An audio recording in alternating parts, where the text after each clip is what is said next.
रमा अपने बेटे चंदन के साथ चतरपुर गांव में रहती थी। चंदन एक खूबसूरत नौजवान था। गांव की सारी लड़कियां उसे बहुत पसंद करती थी। एक दिन चंदन पर शिवानी की नजर पड़ी और उसे चंदन से पहली नजर में ही प्यार हो गया। चंदन को भी शिवानी बहुत पसंद आई। कुछ ही दिनों में उनकी शादी हो गई। शिवानी की एक सच्चाई ये भी थी कि वो एक इच्छाधारी नागिन थी। रमा को चंदन की ये बात पसंद नहीं आई कि उसने अपनी मर्जी से शादी की, इसलिए रमा शिवानी को पसंद नहीं करती थी। बहू, मैं सत्संग में जा रही हूँ, तो घर का सारा काम संभाल लेगी ना? जी सासू माँ, आप चिंता मत कीजिए, आप आराम से सत्संग में जाइए, मैं घर का सारा काम कर लूंगी।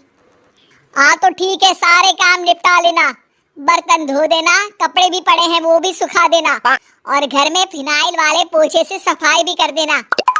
और ये देख, ये बाजार से सामान की लिस्ट लिखी है, उसे भी ले आना। हाय, शिवानी मन ही मन बोलती है, इतना सारा काम, बाप रे, बहुओं को क्या ये सारे काम करने पड़ते हैं। रमा सत्संग के लिए चली जाती है। शिवानी झाड़ू लेकर आती है और फिर सोचने लगती है, अब जब बहू बनी हूँ तो इंसानों की तरह ही मुझे सारी जिम्मेदारियां निभानी चाहिए। पहले मार्केट जाकर सामान ले आती हूँ, फिर घर का काम कर लूंगी। शिवानी इच्छाधारी नागिन होने के बावजूद भी अपनी शक्तियों का इस्तेमाल ना करते हुए घर का सारा काम खुद ही करने में लग जाती है।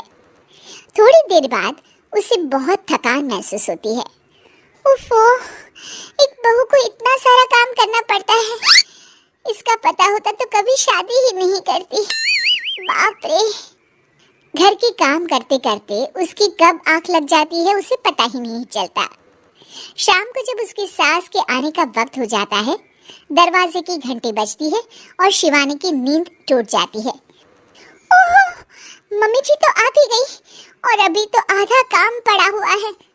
मैं सासू माँ को क्या मुंह दिखाऊंगी? ओफो, क्या करूं?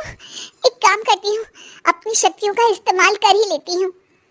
शिवानी घर का सारा काम अपनी जादुई शक्तियों से खत्म कर लेती है और फिर दरवाजा खोलती है। अरे बहू, तुझे इतना वक्त क्यों लगा दरवाजा खोलने में?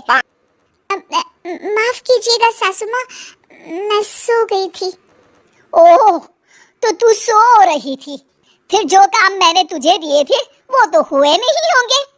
सब कहने की बातें होती है। रमा घर में आती है और देखती है कि सारे काम हो चुके हैं। वो एकदम चौंक जाती है।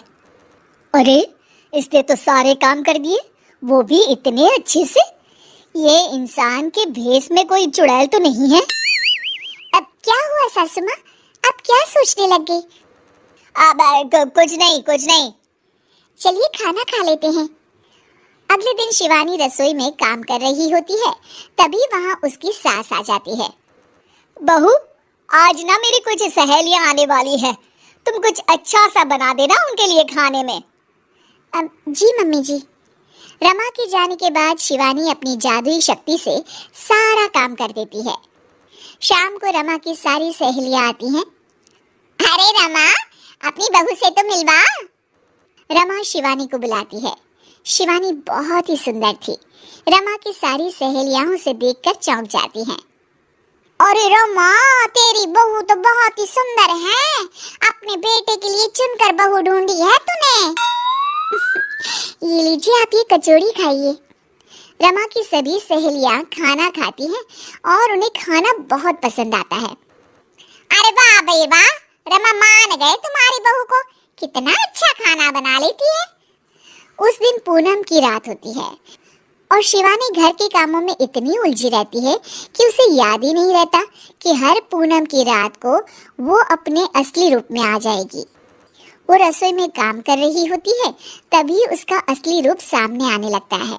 शिवानी ये देखकर घबरा जाती है। हे भगवान, मैं तो भूल ही गई थी कि आज पूनम की रात है। बाहर तो सासू माँ और उनकी सहेलियां आई हुई हैं। अब मैं क्या करूं? क्या शिवानी का राज सबके सामने खुल जाएगा? जानने के लिए देखिए इच्छाधारी बहू पार्ट 2।